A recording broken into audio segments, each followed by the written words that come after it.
We're seeing changes. Obama is what we have all of our hope in, all of us advocates for truth, because he says he's going to leave it up to the states, let them decide, quit arresting marijuana patients, and we're still waiting for Bush's cronies in office to get out and for him to appoint his new DEA. In the meantime, they're still busting people, okay? But as I said, this is Friends in Try Places, and since obviously I totally dominated that subject, headlines that are just like everywhere now, they're on my TV, they're on my radio, everywhere, everyone's up in arms. A-ROID, all right? The guy is playing baseball. When are people going to quit being surprised when they hear that a professional athlete is taking steroids? Every time it's like, oh my God, I'm so disappointed. He's a professional athlete. Right. It's something that when your whole life you're training to be the very best you can be, to make that your number one priority, to sacrifice, you know, and if you don't want it bad enough, someone else wants it worse than you.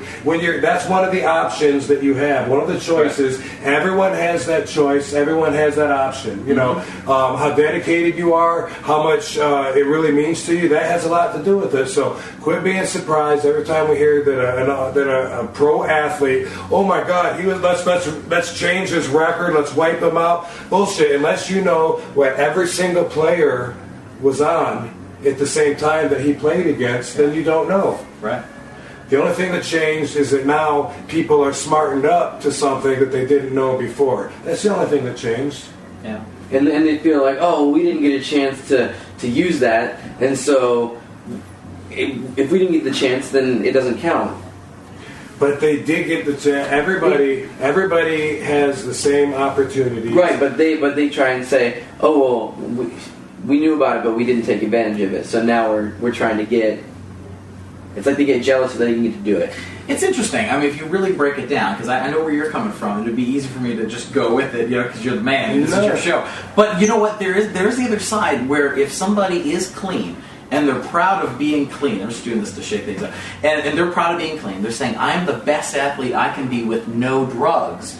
Why should I have less money coming in, less endorsements than you know, somebody else? I'm going to say Joe, so you're going to hit me. Than Joe, who's, you know, doing all this extracurricular stuff that Why is Joe pulling ladies out of the clubs looking like that, man? I know. He has pickup enhancing drugs. That's right. Like, but you see what I'm saying? If somebody's clean and they're proud of being clean, and they're saying, I'm the best athlete I can be, it's not right. He's ripping off us. But okay, that is one individual's pride, and he set his own boundaries on what he's going to be proud of. You know, I mean, I could say that I'm really proud that I don't drink coffee, and that could really not mean shit to you, because we both have the option to drink coffee if we want to. Just because I choose not to doesn't make me a better person in your eyes. But if it's something I'm proud of, yay. But when it comes to competing, you know, I mean, you know, you were talking about earlier when you were saying you had to go to the pharmacy, you were running on a Viagra.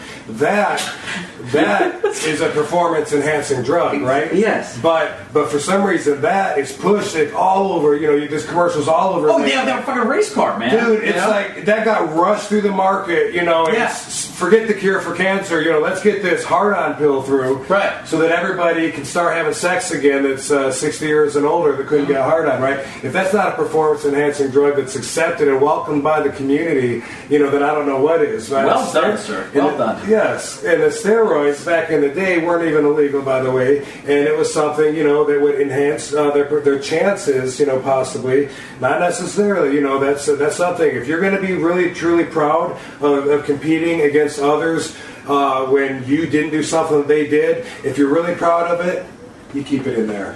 That's good. That goes with the line. But if you're not allowed to do steroids, then porn stars shouldn't allow to do the Viagra stuff.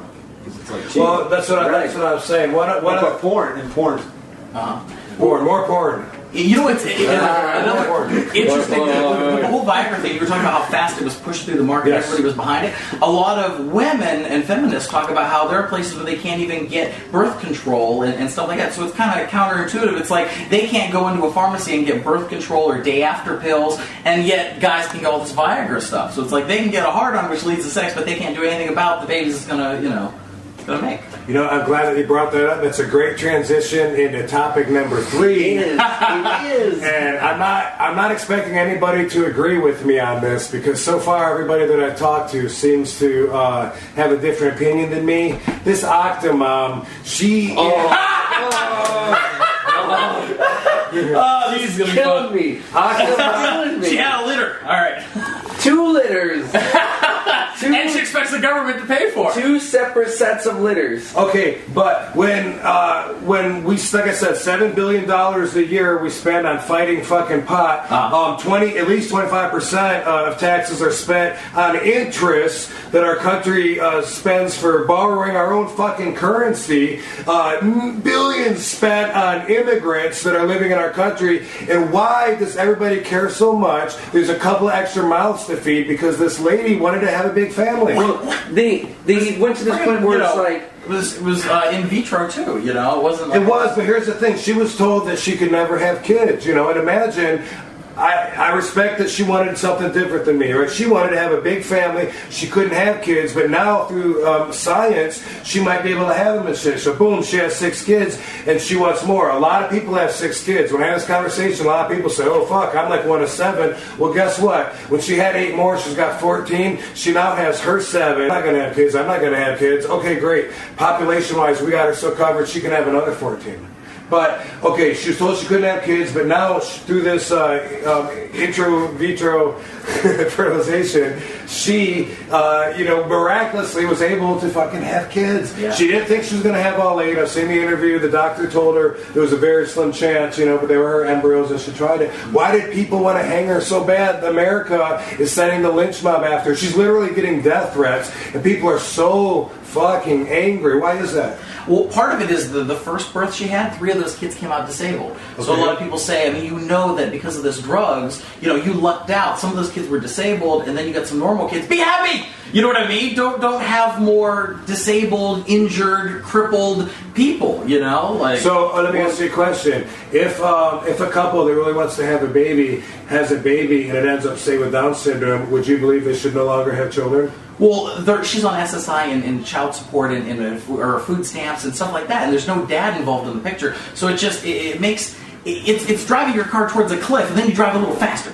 You know what I mean? Like it's just taking the perspective of that she's taking advantage of the system. Right. Back when I was in USWA in 1991, we were driving like 700 miles in this loop, making like $35 maybe in Memphis, and then going on to Louisville for probably $25. Evansville, I think I might have got $15 one time. It was like really That's a good cheap. payday. We'd ask for a draw. Can we have a draw for gas money? They'd say, "Yeah, do you want $5 or $10?" It was bad. But anyway, I was able to survive because I was collecting unemployment, getting laid off from this vending job. It was long enough ago, dude. It was 20 years ago. I'm Once again,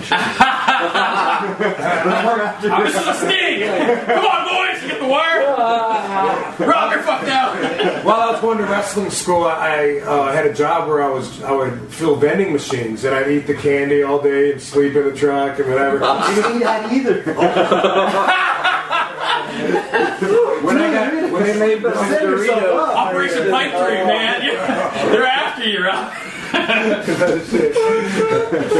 right. Well, I'm not sure how wide the target is. So, Never seen it before in my life. anyway, I got laid off, and I was thinking if I told them that I was making that $15 payday in Evansville, they would have canceled my workman's comp. So I was cashing this check for every 2 weeks, telling them that I was looking for work. My point is, who gives a shit? But this one lady, everyone all over her because she's taking advantage of the system. But listen, from her shoes, if she really wanted to have a big family, she's got a big family. And in the long run, she's going to be like, well, fuck the system. Here I am with all these. People want me to think, these kids are better off not existing than existing in a world where maybe they're not going to get all the attention they should get, or there's a chance. Everyone knows the future on what's going to happen here. I know fans hate me right now because everyone is behind killing this lady and trying her, and I know that. I'm just saying, I don't really